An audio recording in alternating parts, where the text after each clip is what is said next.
Yes, villagers, with society at the cusp of change at this point, we're going to be talking about 4 actionable steps that you can take in order for you to end systemic racism. So, if you didn't believe that ending racism were possible, you are in the right place. If you're new to this channel, welcome to our village. If you're a returning villager, welcome as well. So, let's get into it. Welcome to Garden of the Mind, where we reduce stress, improve our health and fitness, and improve our financial IQ every episode. We must believe more than we see. Ending systemic racism. Now, that is a concept some people don't even believe is possible because of how overreaching race is here in America. But I'm here to tell you that it can absolutely be done, and we are the ones to do it. And here's how. Tip number 1, teach history. Teach the full history. Teach contributions of others besides Europeans. I also believe that it's important for us to take a historical look at everything to see exactly how we got here. So I'm going to just spend a few minutes talking about history as I understand it, and this is completely my opinion. I'm not a historian. I am absolutely not an expert. However, this details and chronicles how I believe we got here. So black people were not meant to be free. They were not meant to be citizens. They were not meant to be partakers, and they were absolutely not meant to have parity with their slave owners. Now, they were viewed as money. So they were viewed as an asset and a money maker with no more humanity than a farmer may look at his tractor knowing that it is going to help him to farm the land and make more money. They decided to start to enact some laws and make slavery by another name. So what they did is they said, well, what we can do is we can quote unquote say that they are free. However, we can leave this little loophole in the law which says that we can enslave people if they are incarcerated. And that was the 13th Amendment. So now what they did is they found ways to incarcerate black people for previously crimes that weren't crimes. That's where you had the black codes. You had vagrancy laws where if you didn't have a certain amount of money in your pocket, then you could go to jail. But if a person was just freed from slavery, the opportunity for them to make money or have money was very small. So on the surface, it showed that we are all equal, but underneath the legislation was a dog whistle for keeping black people from power and wealth so that they would not be on par with their previous slave owners. So now you had the police who were responsible for seeking out places to find black people to incarcerate. Now that set in motion an interesting relationship between black people, the legislation, and the police in order to continue slavery but not continue to call it slavery. And these very same laws continue to 2020, which on the surface shows that we are quote unquote equal. However, the administration of law and other freedoms are not afforded to all. So now we have this insidious form of racism that pervades almost every industry, almost every facet of African American life. So this way of thinking pervades almost every experience that African Americans have in this individual country. So we're talking about schools. Although on the surface it appears that the schools are equal, they are absolutely not. In terms of healthcare, it appears that the healthcare is equal. It is absolutely not. So almost every industry and almost every aspect that African Americans are a part of, it is usually not on par with their white brothers and sisters. Tip number 2, we have to vote with our dollar. Remember, racism is prejudice plus power, so it has to have a financial component to it. So we have to make racism not profitable. We have to vote with our dollar and not support companies that sanction racism, that sanction injustice. So there's a degree of intentionality that has to go with our support of various companies.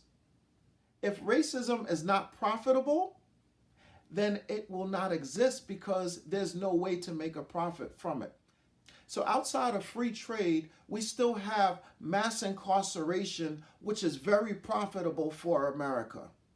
Mass incarceration ends up being profitable on so many different jobs. So for example, you have the police officers, you have the court officers, you have the judges, you have the lawyers, you have the stenographers, you have the court officers, you have jails that are privatized, meaning that it's a private company that has bought this jail and gets the free labor from the people who are incarcerated. I don't know if you hear the conflict of interest in that. But we have so many things that are profiting off of racism. If we can remove the profit margin from these institutions, racism will absolutely die. Tip number 3, we have to have courageous conversation. And what this means is we have to have multiracial discussions on what racism is and how we can eradicate it. And we also have to think about exactly how it has touched our lives and contributed to our thinking. Because we were all socialized in the same country that sends us bits of information through the media. So we were all socialized to believe certain things as a result of what it is that we see. I remember my first incident as when I was a child, and we did this beat, which we thought was symbolic of Native Americans, because that's what we saw on the cartoons. But I started to think, I said, I never met a Native American, so how do I know that this is the beat that they use? And that was when I first realized that there is a huge system of complete indoctrination to make you have a way of looking at people who you've never met and have preconceived notions about what it is that you should expect. Now, these conversations should be for understanding. So with that being said, there should be no name calling. We should all seek to understand exactly how we've all been indoctrinated to believe certain things about people we've never met. White America has benefited from the work from Black Americans for hundreds of years without any compensation, without any acknowledgement that this has even taken place. So we've never sat and reconciled. We've never spoke about exactly what effect those things had on Black people and what effect those things are having on white people, and then, most importantly, what we can do together. In order for us to get through this situation, it's going to take all of us getting together. It is no one person's responsibility to improve the world. It is all of our responsibility to do that. But in order for that to happen, we have to confront our biases. We have to understand why they are biases. And then we have to figure out what we need to do together in order for us to get through and improve and become a better society. Tip number 4, we have to change the culture. In order for us to change the culture, we have to have these courageous conversations and then relate to each other in a different way than we've been relating to each other. Each person should not be a stereotype. We should not sit and wait to see if there are any self-fulfilling confirmations that we see from this person, but give them the opportunity to just be individuals. We have more alike than we are different. And the only way we're going to find that out is by interacting and seeing those differences.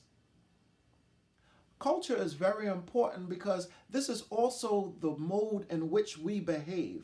So this is the original place where we look at to determine what right or wrong is because of how people around us behave. So if a joke is made, this is the opportunity to correct that joke and take a stand in those little microaggressions like jokes so that things don't go further. This is a small contribution, but a big one all at the same time. We all know that culture eats policy for breakfast. So if we create a culture, then we can change how thinking happens, we can change how relationship happens, and we can change how the future moves from that point. If we change the culture, then we can legislate things on the back end should the culture fail. But imagine if the police started to police themselves, where they understood that the actions of one is going to affect them as well. Now, there was an incident that I noticed after the brother George Floyd was murdered. There was two police officers who were arresting a protester, and one of them put his knee on the neck of the protester, and his partner pushed it away. That is the perfect example of culture. A culture shift had happened to now let that partner know, listen, I'm responsible for whatever it is that you do, and this can't be tolerated, so I'm going to do something about it. That's the type of culture that we have to change, not just within the police department, but in every single aspect in which we live.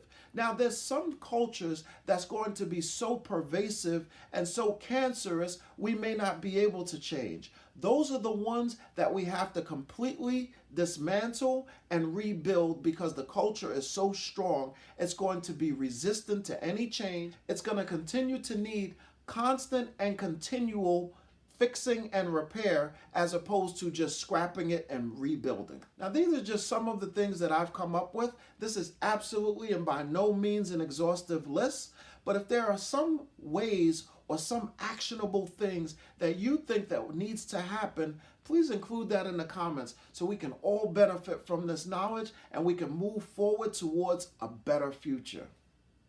If you like this video, please give it the thumbs up. If you like this channel, please subscribe. If you want to know when I post, which is Monday, Wednesday, and Friday, please click on that notification bell so you won't miss a single video. And remember, thoughts are actions, words have power, and actions have consequences. I'll see you for our Monday portion. I'll see you then.